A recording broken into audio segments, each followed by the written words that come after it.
Yeah.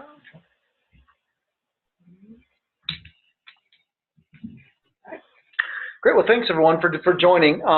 So what we wanted to do today was just give everyone kind of an update and an introduction to one of the next kind of big projects that we're going to be working on here at the Broadband office. With me here in the room today is a good chunk of our Broadband team. Megan, Sarah, and Kim are here. Oh, and Ed, great, Ed's on the phone. I wasn't sure Ed was going to be there. So Ed Mills is on the phone as well. So you've got the entire Broadband team here. And then also with me, I'd like to introduce, for those of you that have not met him yet, Bob Pfeiffer with CDOT. Bob, are you on yet? No, Bob is not on yet, so hopefully he'll be on soon. So Bob will kind of pick up and talk about some of this effort here once we get to his piece. So what we're really doing with this is we're calling it a statewide telecommunications infrastructure plan. Most of you are aware of what we've been doing in the past with our efforts focused primarily on rural broadband access for homes and businesses, as well as the FirstNet Public Safety Initiative. While we will continue to focus on both of those efforts, what we've really seen in the last year is kind of the convergence of what we're calling critical communications and the need for infrastructure. One of the primary drivers of this is the move towards intelligent transportation, driverless cars. We're also seeing it in the public safety space with the convergence of 911 and education communications and general public safety, the FirstNet initiative I mentioned. And so as we discussed and we sat down with CDOT, we realized we needed to put together a long-term plan for what we call our institutional communication needs. And when we say institutional, again, we're referring to things like transportation, 911, public safety communications, educational communications, public health, and remote health. All of those efforts are going to rely on advanced communications, both wired and wireless, moving forward. And they're also going to become more and more integrated, and we'll get into that a little bit. So about 6 months ago, CDOT launched an effort to do an infrastructure plan. And in talking with them, we at OIT have kind of said, you know what, let's expand that and not just look at one piece of infrastructure, but let's look at all telecommunications infrastructure. So that's really what we're going to highlight today. And we'll go through this. It's a pretty brief presentation, and then we'll open it up for questions. So the first thing is when we talk critical communications, what are we really talking about? And when you talk about critical communications, again, it's kind of the collection and the interconnection of all of the individual systems that we look at from both a local and a state and even a federal perspective that provide that critical element. Again, transportation, public health, all those types of things. You know, some of the examples are our 911 system, you know, that provides the universally accepted way to access public safety, you know, when citizens first need that entry point to the public safety system. We've got our transportation networks. You know, I think everyone's aware of, you know, the ransomware that hit CDOT. Thankfully, that did not hit the actual transportation management system. You know, it had gone down. You know, imagine the issues we would have if our transportation system, you know, falters. The same with utilities, you know, whether it's electricity or water or sewer, more and more, all of these utilities are relying on communications to manage their systems. If you think about the smart power grid, you think about all the water transfer. If we lose communications, if they lose communications, it pretty much cripples them. At the same time, we're also becoming reliant upon them. If the electrical grid goes down, our public safety folks need to integrate with that system. And, you know, when you have utilities, the example we use a lot in the public safety space is that there's a gas leak. The public safety folks need to communicate and need to integrate with that utility network pretty quickly to get that gas leak turned off. So all of these types of things we're seeing is the convergence of the communication needs across the state. So some of the things that are driving this convergence, you know, we look at the integration of two-way radio and cellular. You know, for the non-public safety folks, you know, when you see a public safety person and they have the old-fashioned two-way radio, those are still heavily relied on. But at the same time, they're using some of the same technology with cellular that you and I use as citizens. There's some tremendous and really innovative applications being pushed out there. But those two systems have to work together. You know, unfortunately, when we look at schools and public safety, there is an increasing demand for communication between the public safety system and the educational systems. And so that ranges from, folks, there's a lot of background noise there. So could you please mute your phone? Yeah. So yeah, so we just went ahead and muted everyone. We'll unmute things once we get to the Q&A session. So yeah, so in schools ranging everywhere from a police chief being able to monitor activity through video screens at the school, to real-time communications in an acute event between teachers and administrators and public safety institutions. Healthcare and public safety. The healthcare system is becoming more and more complex. Mental health, obviously, again, is in the spotlight, and we still have problems getting the appropriate mental health information to public safety folks. And so how do we do that, both from a systemic perspective and from an operational perspective? And again, transportation and 911. I think the advent of driverless cars and intelligent transportation is really going to revolutionize things, but at the same time, it's also going to cause a lot of commotion between those critical infrastructure, and we're going to need to integrate that. So that's kind of really what we're looking at when we talk through these things.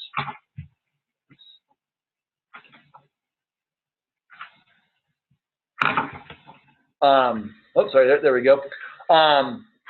So, and how will this impact us? What are some of the real life scenarios of this? These institutional demands will continue to outpace infrastructure.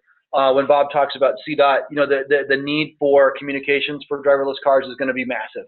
When we look at the demands on the educational system, the national board is actually going to be increasing the requirements to say all schools should have a meg per student. So the necessary capacity for education is going to increase dramatically. One of the examples right now, so CDOT and the State Patrol are actually working on a joint center. So the CSP will be moving one of their dispatch centers into the CDOT Operational Control Center because they've realized that there's more and more need for that inter-agency communication. And as I mentioned, how do we get mental health information into the hands of the people that need it during acute events? So these are all kind of some of the actual impacts and things we're seeing on the state. So what does this mean? It really means two things for us at the state level. We're going to need to expand the coverage and capacity of all the systems together, because if we're relying upon these systems to provide communications, people in our state pretty much go, but every possible corner of our state you can imagine, people go to. So we're going to need to increase the coverage and the capacity. And we're also going to need to increase the future interconnectivity between these individual systems. As I mentioned, right now, when we look at these critical systems, this is kind of what we're looking at. We have all these individual systems that all interact independently. They may have some touch points with other systems. They may not have some touch points with other systems. Those touch points may be elegant. They may be quite rudimentary. It's all kind of varied. And so what we want to get to is something that looks like this, where we have a core network that handles all of the core traffic, and we have the individual access points, whether that's 911 or education or traffic monitoring or telehealth, that all, it doesn't matter what that end user technology is. It could be wireless. It could be, it doesn't matter what frequency it is. It doesn't matter what vendor it is. It's just information coming into the core network. So that's kind of the long-term vision of this. So one of the primary needs for this is infrastructure. And that's where our plan comes in. So our Colorado Telecommunications Infrastructure Plan. So our goal is to develop a long-term repository and a definition and an extrapolation of what the needs are for this infrastructure for the next 20 years. How much fiber are we going to need? How much wireless coverage are we going to need? What do we see the demands increasing? The macro capacity versus the 5G capacity. How are we going to deal with all of that? When we hear a lot about 5G, unless we really think this through, we're going to actually exacerbate the digital divide, because 5G is going to be fairly simple, straightforward to implement in the cities, but when we get in the rural parts of the state, that infrastructure is not as easy to implement, and so we got to really have a plan moving forward to do that. And so that's really what we want to do, is put together a plan that looks at the critical infrastructure, both what we call horizontal and vertical, fiber and tower needs, and look at that and say, what does the state have? And what are our gaps, and develop some solutions for that. So with that, hopefully Bob's on the phone. Is he not? Bob, are you on? Just talk to him. So okay, well I'll take. That's done. Last few months, as I mentioned, is they've actually gone out and hired a consultant to look at their their ITS, their integrated transportation system needs as it relates to their goals of mobility and intelligent transportation long term. And I said, in order to implement that goal of driverless cars and intelligent transportation, they essentially need fiber on every major corridor throughout the state, not just I-25 and I-70, but all the state roads and even getting into county roads. And while they have a robust fiber network now, it's not nowhere near what they need it to be.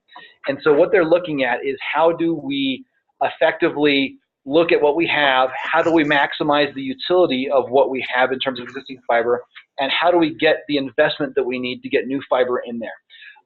So their consultant is going out and first doing an analysis of all the existing fiber, what they have, doing a GIS mapping of all of it, and looking at how much do they have, where are the access points, and where's it leading to. Then they're going to look at, okay, what are the areas that we need? What are the opportunities that we have there? And then ultimately, they're going to be making some recommendations on what are some models that CDOT can utilize their fiber infrastructure better with the private sector.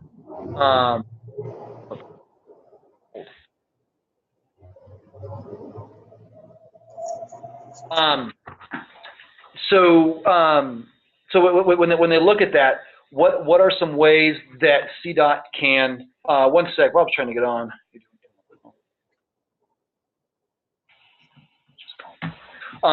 So how can CDOT look at that and integrate what they need to do with the private sector, and make recommendations to joint public-private partnerships, making it easier to do right-of-way access. How do we do long-term deals with companies that want to put fiber in the right-of-way that will have benefit with CDOT? So these are all some of the things that CDOT is looking at doing for their. And this initial phase of the strategic plan will be completed by June with a set of recommendations and all the data that I mentioned. And so as CDOT ventures through that, what we are doing is also looking at wireless coverage. So right now the state manages what we call the digital trunk radio system. It's a collection of, it's basically the radio system from the states that all the public safety users throughout the state utilize. And it's a collection of almost 300 cell towers throughout the state. And a lot of these cell towers are in very difficult to reach areas, especially on the western slope on federal land. And not all of those towers are owned by the state. Many of those towers are owned by local jurisdictions, municipalities, and counties. But what we want to do is look at all of those, and especially for the ones that the state owns, and figure out how can we utilize those towers better. Historically, our policy has been that we do not allow commercial carriers on those towers. There's a lot of issues for that. We've had security concerns.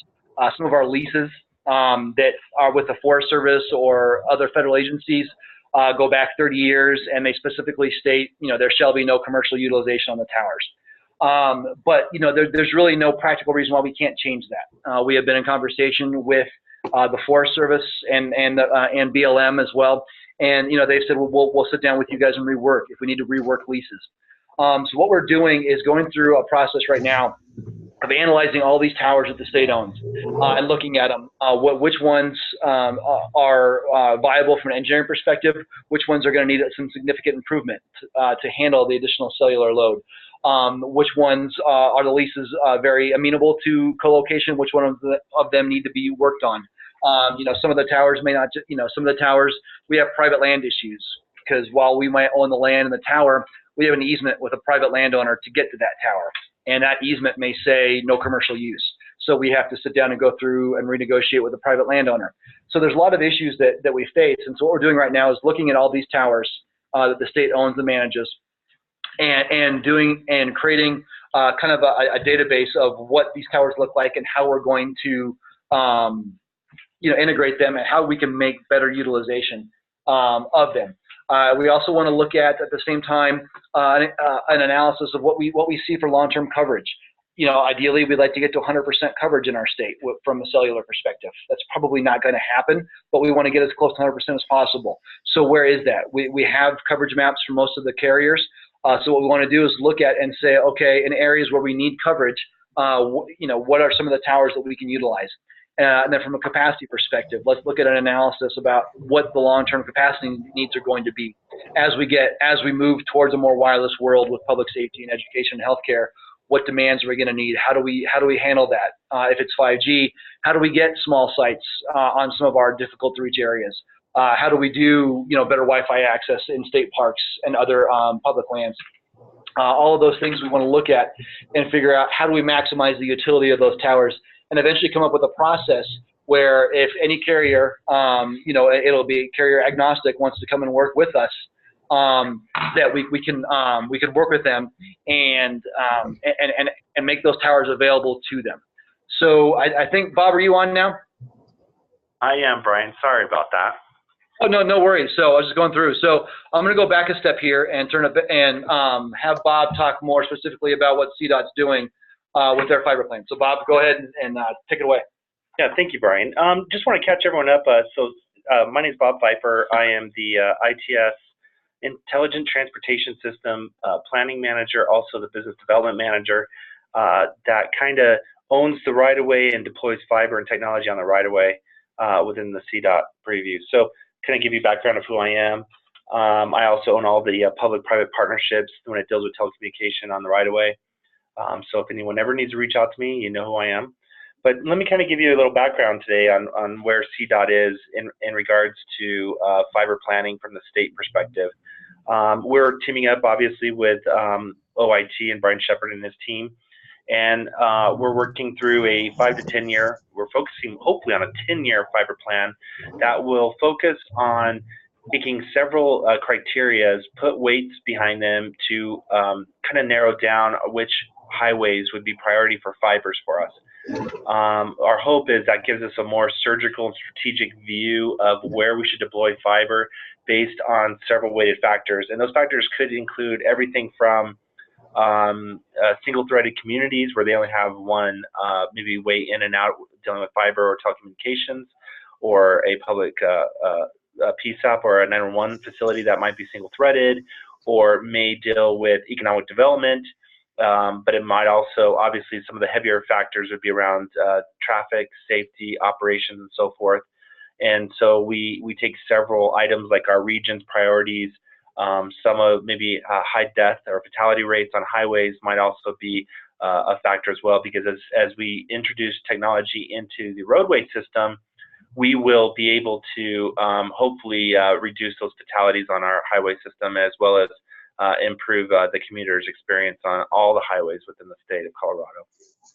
So that's kind of where we are today, and our hope is to have that done by the end of June, and then we will be teaming up with OIT to overlay that plan with their wireless plan. But we'll also be continuing a network plan, which is a little bit different, but that's just kind of telling us how do we light the fiber and where we're going to do it. So that's a high overview, and I'll go ahead and pause there, Brian, if there's any questions or anything else you'd like me to add. Yeah, no, I think we'll just kind of finish up and then open it up for questions. So, as Bob kind of alluded to, basically they're hitting the fiber piece.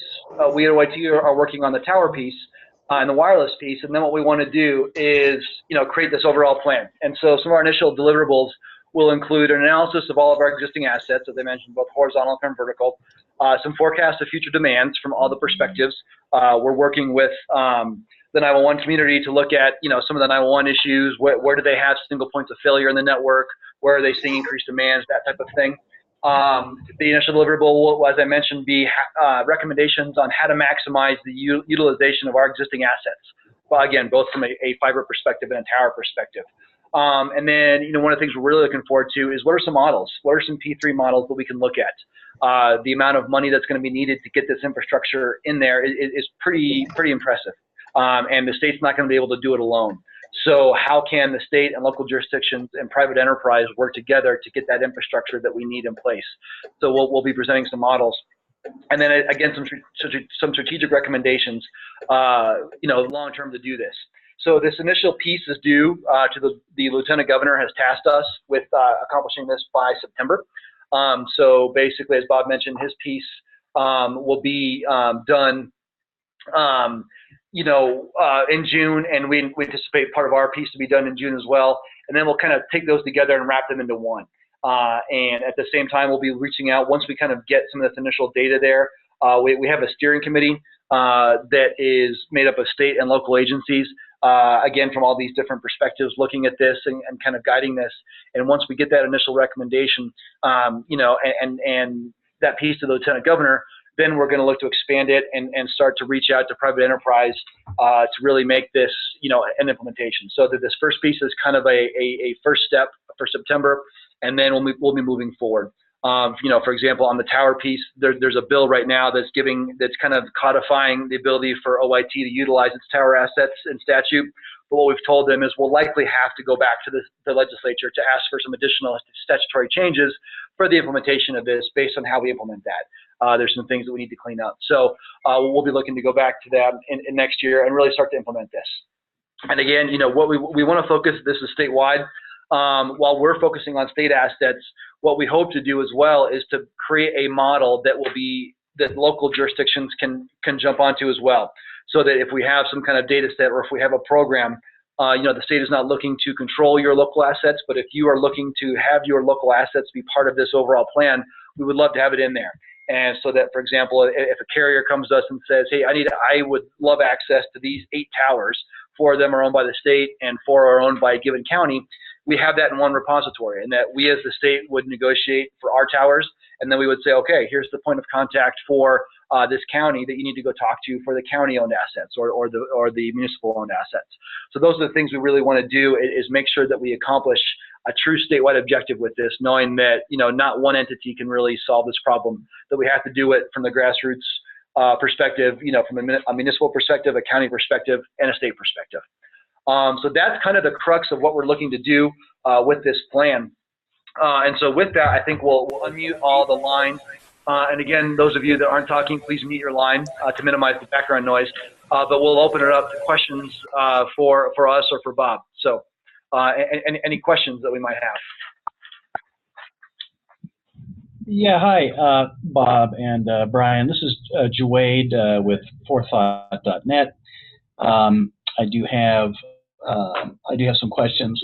First, who's this consultant that you're working with?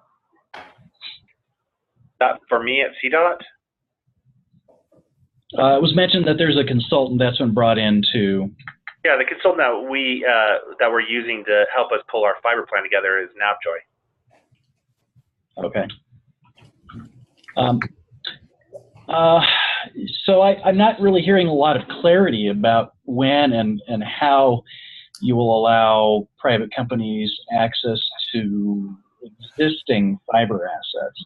My understanding, and of course I've been trying to get some clarity on this, but haven't been able to get any information on where existing assets are. I have an understanding that, for example, existing CDOT fiber assets along the entirety of I-70 between Denver and Grand Junction, for which I have immediate need.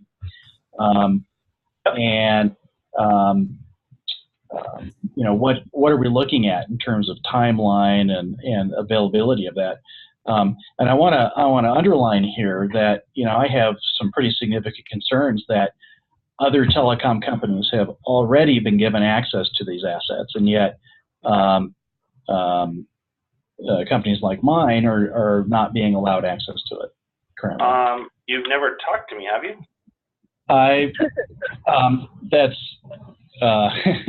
I've tried. Okay. Yeah, we just need to catch up. That's not an issue at all.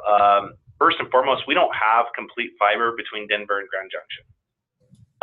We have fiber to Glenwood Springs, and if there is an existing carrier that's there that sells our fiber, then obviously we have you out, you know, talk to them. But if there's not, then we would be more than happy to lease fibers to anyone that wants them. So that's kind of where we are now. We can give you KMZs or anything. They're public files. Now, if there's any other carrier information in there, we would probably take away the splice points and so forth for their security reasons. But we can show you at least where all our fiber is that we have and get that to you. That's not a problem. Okay. Well, that's and just to add on to that, Juwade, you know, one of the things we're trying to do is we have there's historical agreements that have been, that CDOT entered into decades ago that, unfortunately we can't just simply, nullify those and say we're not going to move forward. So what we're trying to do is, say moving forward, let's do it in a more pragmatic, more structured approach. And I think that's what Bob's trying to do. And in terms of the timing, this is complicated. There is state law, there's a federal law that surrounds these things. So just to be able to say, here's how we're going to make our tower assets available, or here's how our fiber assets are going to be made available, there has to be a lot of thought put into there. We actually have some legal folks doing a comprehensive review of other states and how they've done this to look at what are the legal issues that we have to face. So I understand your urgency and desire to get this done quickly, and we want to get this done quickly, but we also want to do it properly so that we maximize the utility, we don't get in trouble from any legal perspective, and that we make a level playing field. That's great, and that's music to my ears.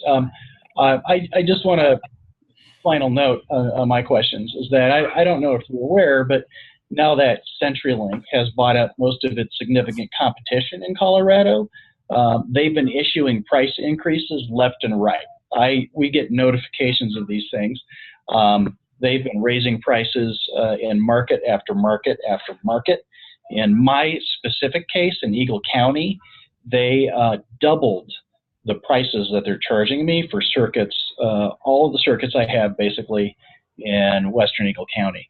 So for us, it's critical that there's two things that come out of this. One, that you don't end up with some kind of situation where a CenturyLink or a Comcast or one of these other giant corporations controls and manages this stuff for you in a way that essentially restricts the utility.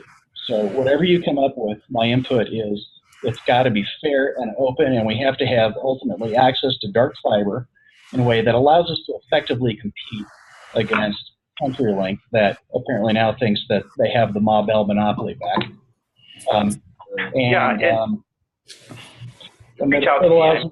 There's a unique opportunity that you need to lease fibers, and we're trying to get you where you need to be and make it work.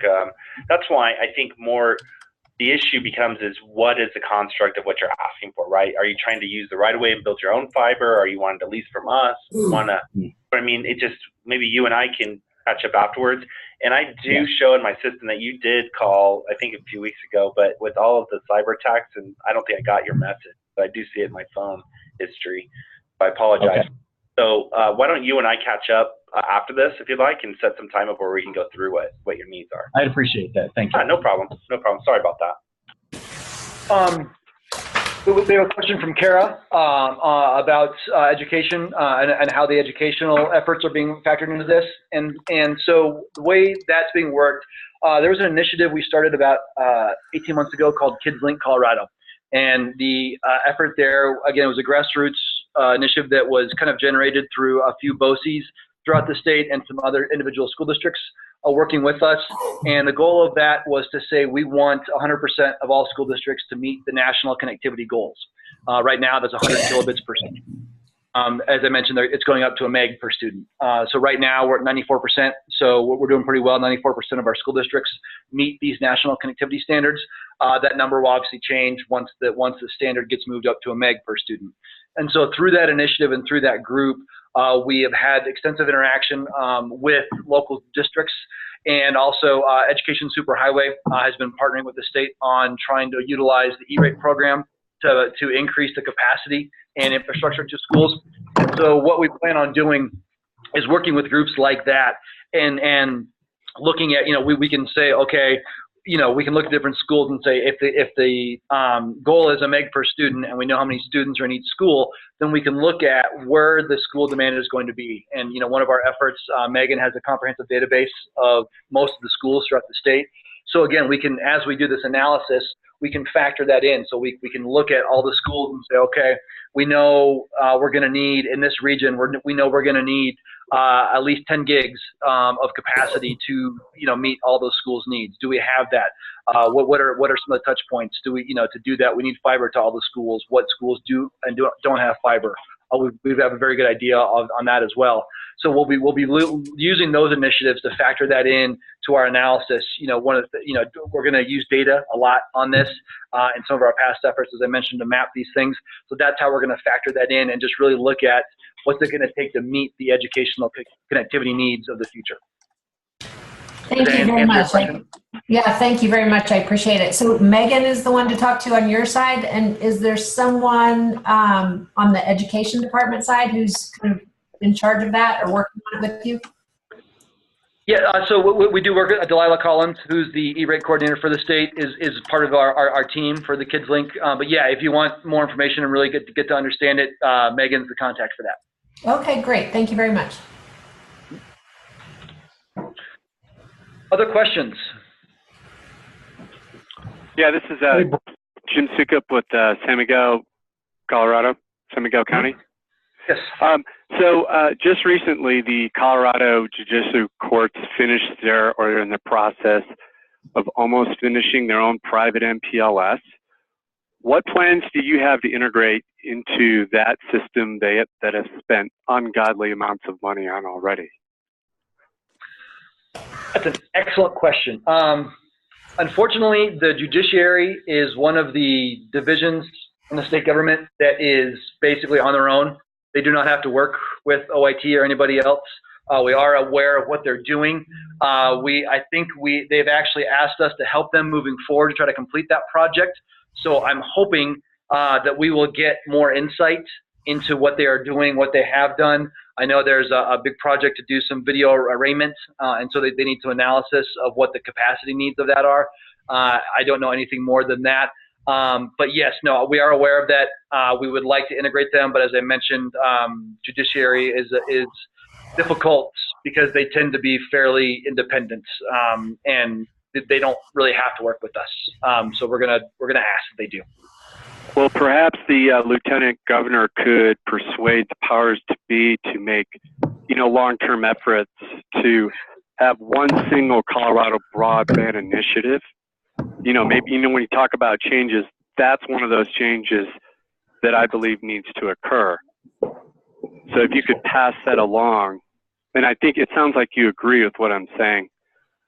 Yeah, I think when you look at our overall public safety initiative, that's one of the things we hope to do is to bring all of the public safety folks, and to us, Judiciary falls within that public safety realm. So yes, that is an initiative and something, a relationship we hope to foster and kind of bring them into the fold, so to speak.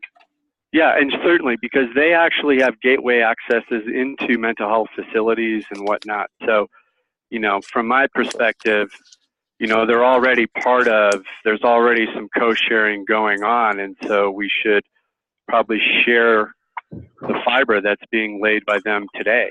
They just recently pulled a bunch of brand new fiber into the building, and so I mean they're fully engaged. They have money, and I feel like it should be a critical piece of one of the milestones is to, add that to one of your bullets, fully integrate into the current brand new MPLS system of the courts. I'll end with that. Thank you. Great. What point well taken, yes. So we have a question from Greg.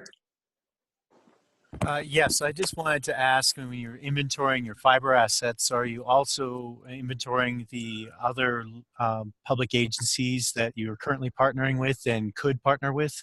Because there's more than just the state assets that have been and could be used.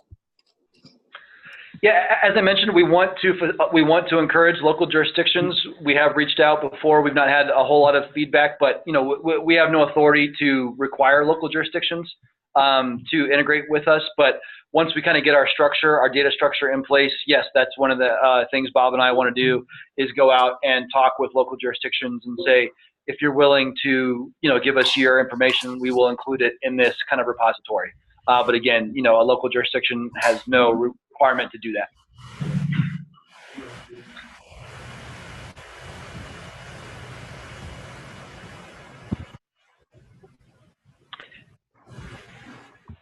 Hey, Brian, I see a question here. Real quick, we got a question. How might future maps be made available? That's a great question, and part of what this plan is going to be. Unfortunately, some of the data we have is under NDA. Obviously, publicly available data we want to make public, but on the same front, there's some public safety issues. Posting a map of all of our public safety communication towers to the world is probably not the smartest thing to do. But that said, we want people to understand it. So, we've kicked around some ideas in terms of a request form where an entity can make a request for a specific geographic area, and we validate that they're valid. That yes, T-Mobile is coming in and asking about towers. Okay, we'll sit down with them and offer up them specific information that they request. So we're not quite sure what that looks like. We hope to at some point have something that's publicly available, but again, we have to balance the ease of information flow with the fact that a lot of the infrastructure we're talking about is pretty critical to our public safety and critical communications efforts. Yep. And Bob, you have anything to add to that, Bob? No, not right now. Hey, Brian, Norm Steen, Teller County. Yes, Norm. Hi, I'm joining you by phone only. My question is kind of on process. Does CDOT, maybe the question for Bob here, is do you plan to engage the 15 CDOT planning regions around the state, or even county ITS managers, or will this be centrally planned and executed only? It's actually kind of all of that, because how the fiber network plan is going to work is it's going to be the foundation to build the smart mobility statewide plan. And the statewide plan is actually a joint effort with the regions. So what will happen over the summer is we'll be coming out. It's the former ITS architecture plan. We're just rebranded it as the smart mobility plan. And what will happen is we'll get with the regions, build their ITS plans for the regions. The 5 CDOT regions, not the 15 TPRs. No, not so I'm talking about the CDOT region. But let me further that. We are working with the COGS. We will work with the RTAs, MPOs as well when that smart mobility plan comes out. The region, we will be interviewing the locals outside of CDOT as well to influence the plan. So it was a long about answer, but I just wanted to tell that we're working with our regions, and then that's how we get into the local side. Okay, I just want to understand how we're going to connect. Thank you.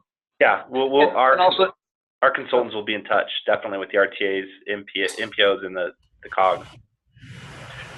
And Norm, I've also reached out. So some of our initial conversations, both CCI and CML have been involved. So Kevin Baumer and Eric Bergman we've been talking with them about integrating the counties and the local jurisdictions.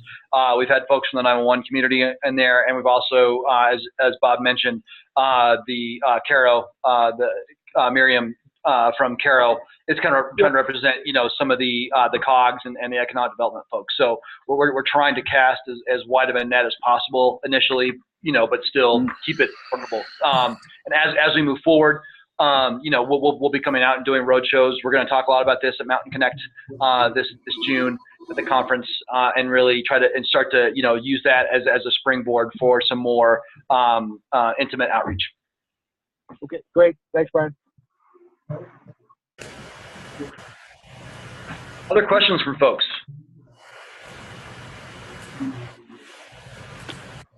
Hey, Brian, this is David Shipley, right telephone, South Park. Hey, David. Hi there, and this is a question for Bob. So Bob, is your contact information? How do we go about getting that? Is that something we just reach out to Brian for, or you, or I don't know how to get a hold of you. Good point. Good question, Brian. Do you have a distro list for this group that we can email all my contact info to? You know what? Why don't we, David? Yeah, if you want, Bob, we can. If you're good with that, we can forward this out. But we'll also include on our website, David. We'll include Bob's contact information on the Colorado Broadband website. So. Yeah, that'd be great. That'd give us a chance. Thanks. And I could put it on that chat right now, can't I? Yeah. Yep.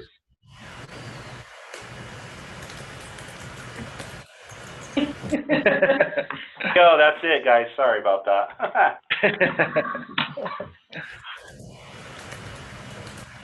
Yeah, just give it a second. I think it'll pop up.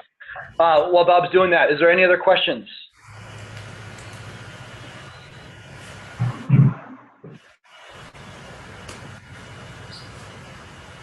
Going once? Oh, there we go. So hopefully everyone in the chat can see Bob's information. As I mentioned, we will post it on our website as well. Yeah. So for those on the phone, sorry, real quick, I'll just read it for those on the phone. So for those on the phone only, Bob Pfeiffer, bob.pfeiffer, F-I-F-E-R, at state.co.us, and Bob's telephone number is 303-512-5808. So, sorry, I cut someone off there. Someone else had a question? Yeah, Brian, this is Norm Steen again, Teller County. Let's see. I lost my question. I'll get back. Sorry about that. Hey, Norm, didn't you and I meet in Pueblo on the US 24 thing? We probably did. Okay, all right. Now I think we did. So the question, here's the question. So these sounds like state networks. Is there a plan to include county seats and county networks into the network? Yeah, Nora, as I mentioned, once we kind of get a structure and both from a data and a programmatic perspective in place, we plan, we hope to come out and reach out to all local jurisdictions that are willing to work with us. I went to Seagate a couple of years ago, all the county IT administrators, and asked about this, and everyone was like, oh yeah, we'd love to share our information. And then when it came time to, okay, give it to us, we never really received anything. So we'll probably hit that again. So yeah, again, once we kind of figure out what the data is going to look like, and Bob's team and Megan get the GIS structure and the data structure in place, we'll come back out to you guys and say, okay, here's our plan, here's our process. Do you as a county or a municipality want to be part of this and share your information with us? So okay, so we're going close with CCI, of course. In fact, I chair the Telecommunications Committee there, and whatever I can do to help Eric connect counties, I'd be glad to help. Yeah, well, I just been kind of waiting. We've been inundated with legislative stuff this year, so I figure I'll give Eric a couple of weeks to breathe and take a vacation, and then we'll probably hit you guys up here soon.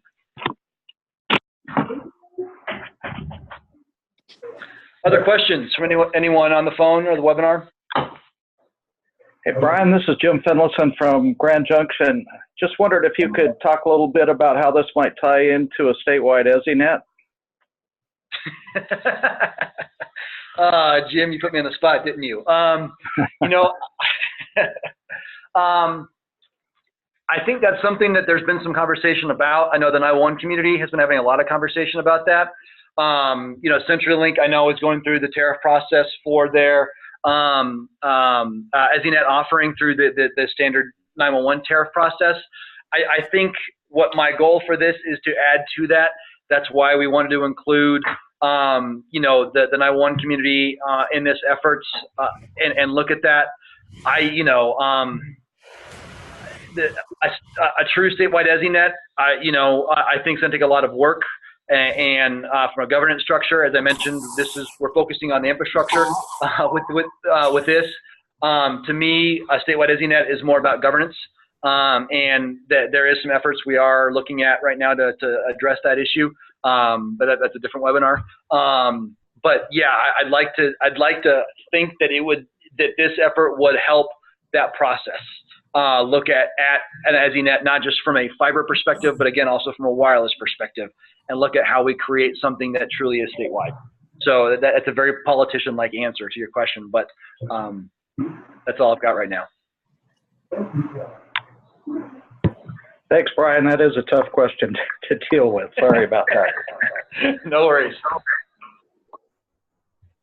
And someone, we've got some things here. Will there be a slide deck? Yes, we'll put this presentation up on our website, our newly revamped website. So we'll make sure this presentation is up there. Any other questions from folks?